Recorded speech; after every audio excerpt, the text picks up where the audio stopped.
أعوذ بالله من الشيطان الرجيم. بسم الله الرحمن الرحيم.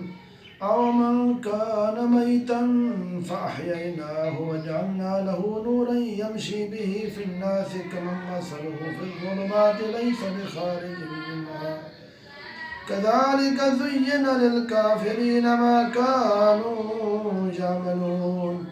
اور کیا وہ کہ مردہ تھا تو ہم نے اسے زندہ کیا اور اس کے لیے ایک نور کر دیا جیسے میں لوگوں میں چلتا ہے، وہ اس جیسا ہو جاوے گا جو تاریکیوں میں ہے، ان سے نکلنے والا نہیں ہے۔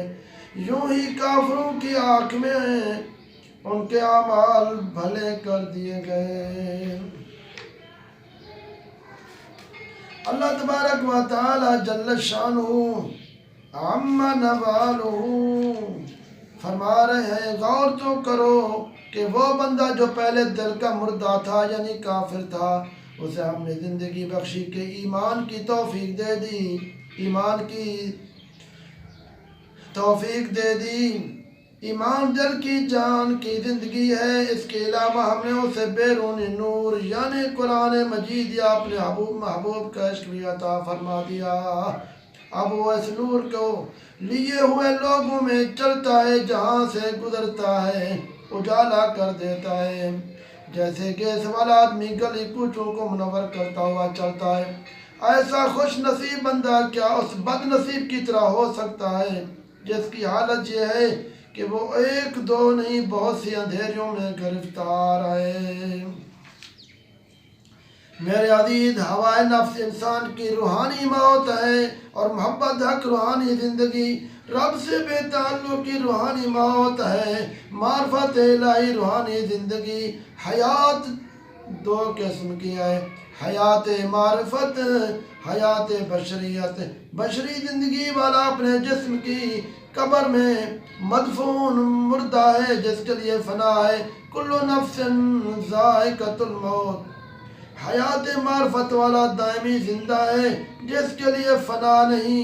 رب تعالیٰ فرماتا ہے فَلَنُحْيِيَنَّهُ حَيَاتً طَيِّبَةً نمیرد ہر کے را جانش تو باشی، خوشا جانے کے جانانش تو باشی، ہرگز نمیرد آن کے تیرا زندہ شد بعشق، ثبت است بر جریدہ عالم دیوام ما۔ بشری حیات والا مجازی اندھیریوں میں گرفتار ہے، معرفت کی حیات والا نورانی ہے بلکہ نورانی گھر ہے۔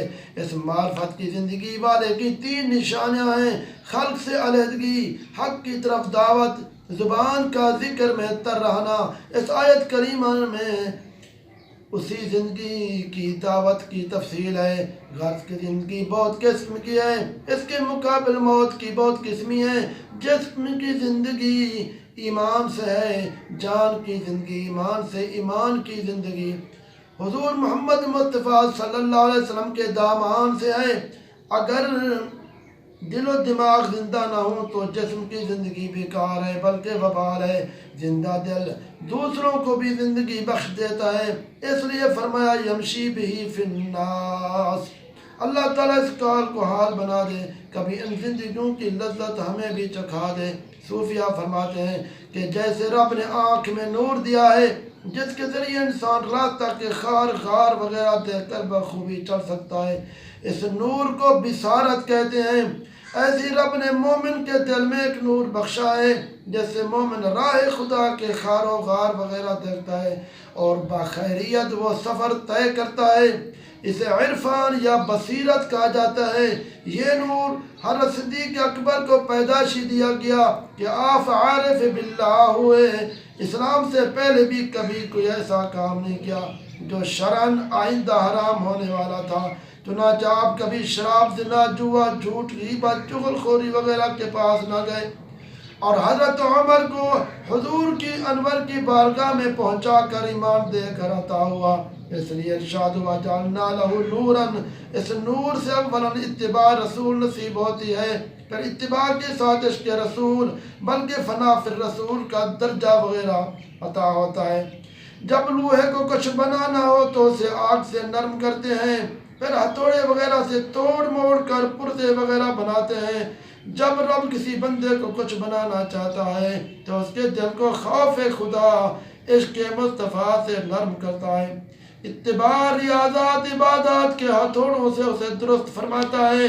فَأَحْيَيْنَاهُ میں ہتھوڑے کا ذکر ہے، وَجَعَلْنَا لَهُ نُورًا میں نرم کرنے والی آگ کا ذکر ہے۔ صوفیہ فرماتے ہیں نجس العین پتلی چیز جیسے پیشاب اگر پاک پانی کے ساتھ مل کر بہہ جاوے، سمندر میں گر کر فنا ہو جاوے تو پاک ہو جاتا ہے، اور اگر نجس العین پاخانہ گوبر وغیرہ نمک یا راکھ بن کر اپنی حقیقت تبدیل کرے تو پاک ہو جاتا ہے۔